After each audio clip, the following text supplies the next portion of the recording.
Hello, beautiful people. My name is Celia Moswening Zenyele. If you're coming across this YouTube channel for the first time, welcome. If you're a return subby, welcome. Thank you for your time, data, and your interest in coming back over and over again. Thank you so much. I owe you. And for you who have seen this channel and who are watching this channel but you're not subscribed, why not? Please subscribe. Please subscribe. And I also like to thank Fresh Trends for an opportunity that they afforded me of advertising my channel on their community posts. Because of that, I have 9 more subscribers. And to the new 9 subscribers and more that are coming, thank you so much for heading towards that community post of Fresh Trends, responding to it by subscribing to my channel. Thank you. I hope I'm not going to disappoint you. Please stay here, support me. This is a very small YouTube channel. It's taking, guys. We don't have beautiful cameras here. We do not have we're still learning. We are in the learning process, but we are intending to make this channel a success, and Fresh Trends believe in that, and they give me that opportunity. Please stay, do not leave. Thank you. Now I have a hot issue, a burning issue that I'd like to talk about today. Mr. Enoch Godongwana. If you do not know who Mr. Enoch Godongwana is, Mr. Enoch Godongwana is our new finance minister in this country. He hasn't been in that position for long. Now, Mr. Enoch Godongwana is said to have been on holiday on the 9th of August at some resort. I'm not sure which resort it was. And he's said to have been sexually violating a certain lady there. How did that happen with his wife present? I don't know. But in this country, things like that are highly likely to happen. Whether the women are there or not, whether the women are aware or not, whether the wives are there or not, these things keep happening in our country.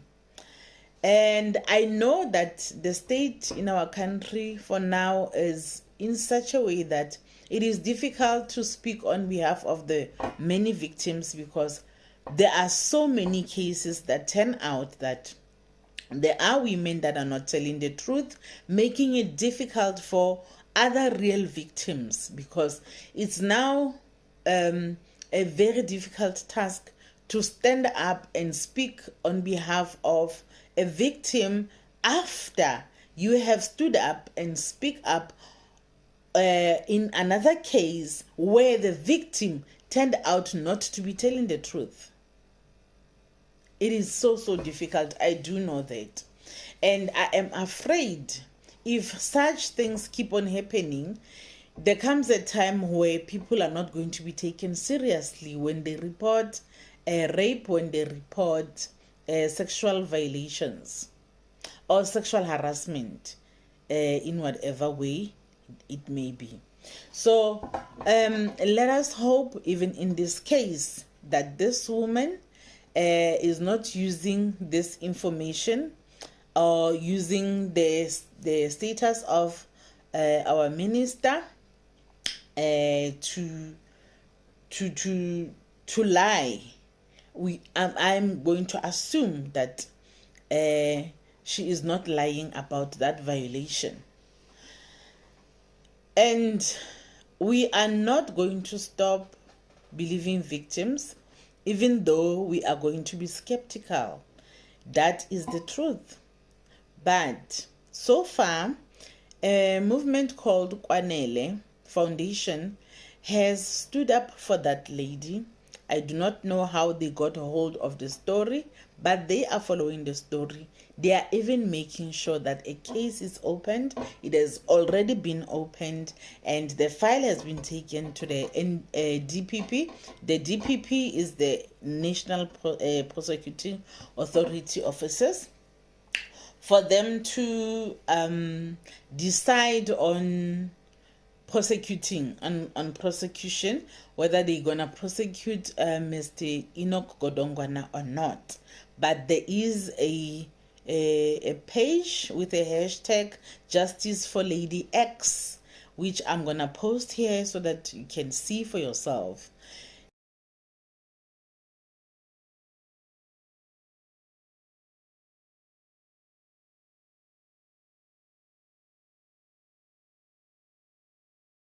Now, will it be the first case of a politician being accused of such? No, not in our country, and not in many countries. I do know that for sure.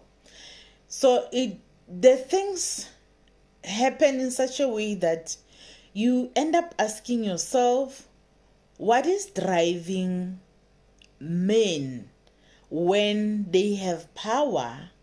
Whether that power comes in the form of political leadership, whether it comes in the form of money, you will ask yourself, what gives them the right to violate women just because they've got that power? We have seen so many times where men abuse their power just because they are moneyed, just because they are rich, just because they've got some form of leadership, whether it's in the workplace, whether it's whatever. Whenever they've got power, we have seen men abuse their power so many times. So it would not be surprising that Mr. Enoch Godongwana could be capable, and I'm not saying he has done it, but I'm saying it would not be surprising that he is capable of doing that, or he could be capable of having done that. And I pray and hope on his behalf that he didn't. And I pray and hope that the wife was not away when this happened, because he was there, she was there, so both of them were there when this happened. They were at the same resort. Where was the wife when this happened? She may have been in on it. With the kind of political climate we are in and the financial climate we are in, men call the shots. They can even use you to lay other women to do whatever they want to satisfy them.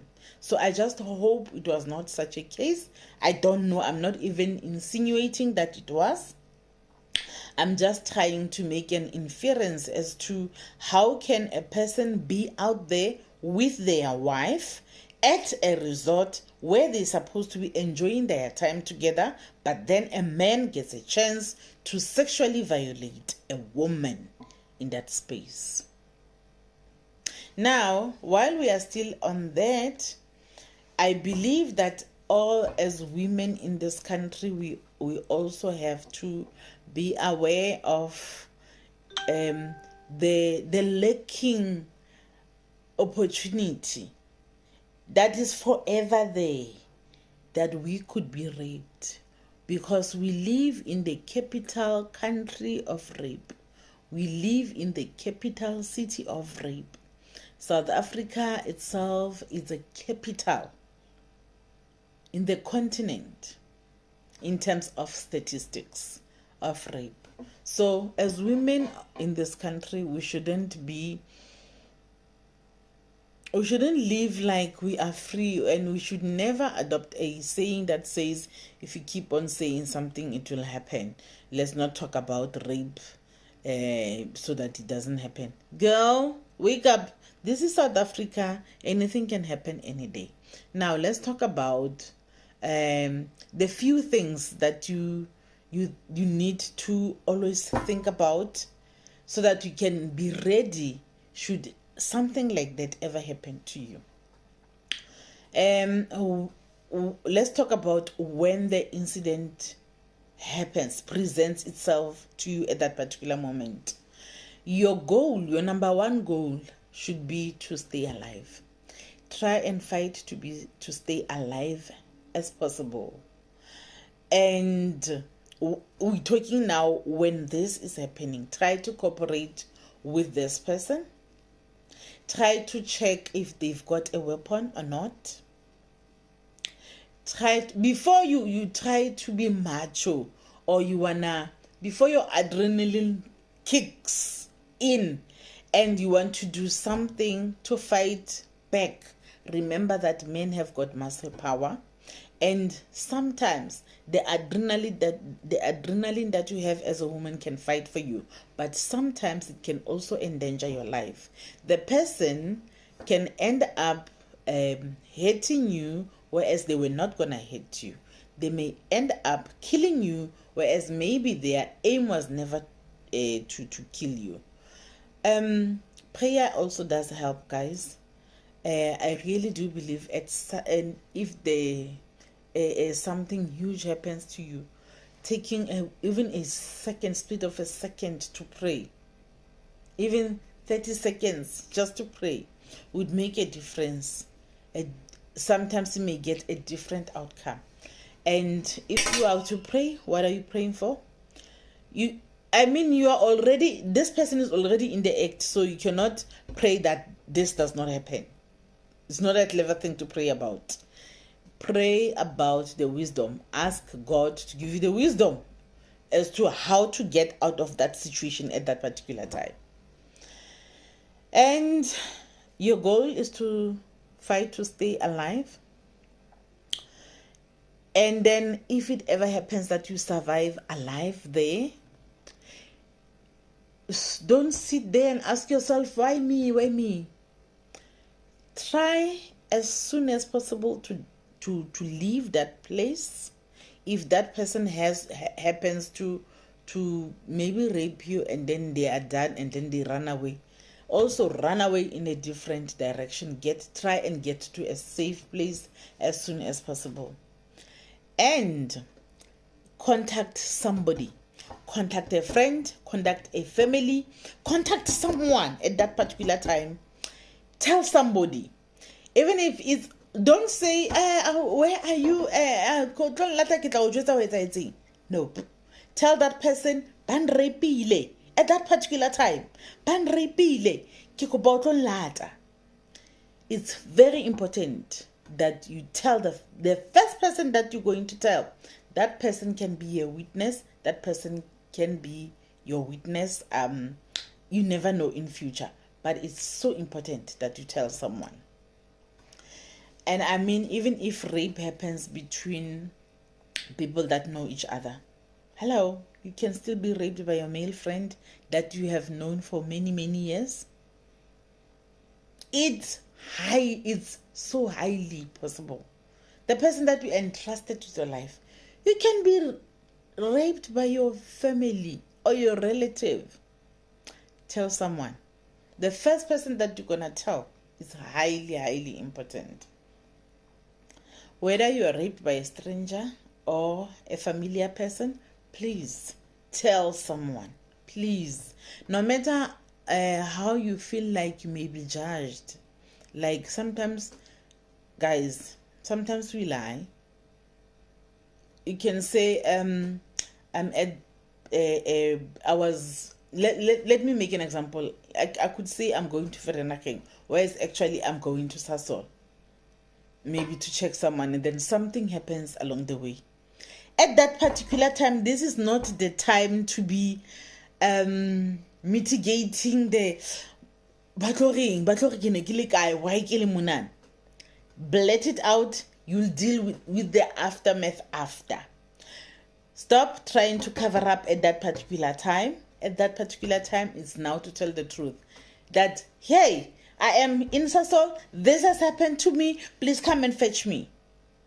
Or I'm about to leave here, you'll get me at whatever point that you feel like will be the safe point. Tell the person the truth about your whereabouts at that particular time. Forget about what will they say, You said you're not going there, but you are there. That does not matter. We'll deal with the nitty-gritties after. And then, I know after being raped, the first thing that you feel like you can get a good bath, because you'd be still feeling the lingering smell of that person. Whether they were smelling nice, whether they were not smelling nice, whether they were smelling horrible, at that particular time, you feel so filthy. Even the nicest perfume, you would hate it at that particular time. You'd hate that scent forever. And the first thing that you want to do is take a bath. Do not, my sister, do not. That is not the right time to bath. Don't be tempted. Don't even say, let me just do my face. Do not take a bath. Please, please, please. Then do not wash yourself. Do not take off your clothes. Keep them. Whether it's something of them that's left on you, maybe leave them here, because I get meaning how much na kana go tla I ejaculated beside who ejaculated I enjoy you were in pain at that particular time. Maybe when he was orgasming. Do not remove that. Don't remove anything for that particular time. Go to the nearest police station. But I'm going to advise you differently today. If you are living in the cities, almost all big cities in the country have got what we call Trusella Care Center. Actually, it's your mission as a woman to know where the Trusella Care Center is. Even without being raped. Just in case, ask. After watching this video, if you don't know where your nearest Trusella Care Center is, make it a mission that after watching this video, you try and locate the nearest Trusella Care Center. Not just for you, for other people that may be raped that you know as well, so that you know that you can refer them there. That is the best place than a police station to go to after being raped. I'll tell you why. When you go to the police station, first, they ask you what happened. You feel violated even further, because now you must tell everybody what's happening. But here is a scenario. When you go, you take yourself to Trusella Care Center, it doesn't have a different impact that they're going to ask you, why did you not start at the police station? Nope. They are designed. They are a specialist rape clinic. They are for rape victims. Here is their duty. Their duty is to make you as comfortable as possible. Number one, to get the evidence as fast as they can. They're gonna get any kind of evidence from you. If you are fighting for that person, they will even get under the nails and take whatever evidence that could be under your nails, because sometimes you are fighting. You know, adrenaline works in different ways. You could be fighting for yourself, trying to strangle that person. In the process, there could be parts of the evidence from touch DNA that could be found under your nails that can work as evidence. That's where Trusella Care Center comes in. You are getting as most evidence than when you start at the police station, because while you're sitting at the police station for hours and hours, you may lose some of the evidence in the process, because they could be like, sit there, we'll call a certain unit, the FCS unit, they will come and take you to Trusella Care Center. They're still going to take you there anyway. If you can take yourself there first, you would have done yourself a biggest favor. And after, they would also check you in your vagina if the person has violated you in the vagina.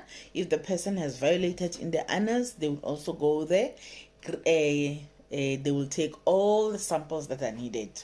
If there's any kind of clothing that is torn, anything, they will make sure that they are collectors of evidence of rape. So it is better to go to Trusella Care Center after being raped than to go to the police station. But if in case the Trusella Care Center is not your nearest place to go to, then the police station is the first place that you need to go to after being raped. Do not bath, do not wash. Go there. When you get to the police station, it is your right to ask for a female police, because somehow we've got that connection, and those female police, they are not even a guarantee that they will treat you well. But they are not a guarantee that you'll be treated well. Hello. But there is that thing that comes within us to say we talk about such things better with women. So if you feel like that, you feel like you need a woman that will understand, that you're gonna tell what happened to you, it's your right to say, I'm asking for a female police. And then it's also your right to ask for a privacy. They've got many rooms in the police station. They should take you in one of the rooms. Then when you are there, you tell them what happened, and then they will contact the unit. Now, here's one thing that I want us to understand. The police stations that we have, they are dealing with crime in general. So when you go to the police station, you are not going to get anyone that is particularly placed for rape cases there. During the day, you may find people that they call victim support something. There is victim support personnel that works at many police stations, but they work only during office hours from 8 to 4. After that period of time, you will find just general police, and they will call the FCS unit, which works 24/7, that has people always on standby. Then they will come and they will take you from the police station to the Trusella Care Center, where the Trusella Care Center takes all the information, and then after grabbing all the information from Trusella Care Center, only then he can be taken home to go and relax. And the Trusella Care Center will also arrange counseling for you, and which is very, very important to follow up after that. I want to end this here, but it's not the end of what should be done. In the next video, which maybe I'll upload tomorrow, we're still gonna talk more about these issues surrounding rape. Guys, if there is one thing that is more painful than any other for a woman in this world, is being raped, being violated. You are lucky if you do not know how it feels like. And may God protect you so that you never get to find out how it feels like. In the next video, I'll also talk about the men, because we tend to forget that not only women in this country are at risk of being raped or sexually violated, but the men are too. So in the next video, I'll also touch on the men. But we do know that fact remains, women and children are the highest victims in terms of statistics when coming to rape. Thank you for watching this video. Remember to like, to share, subscribe, and leave a comment in the comment section about any other topic that you may like me to talk about. Thank you so much. Bye.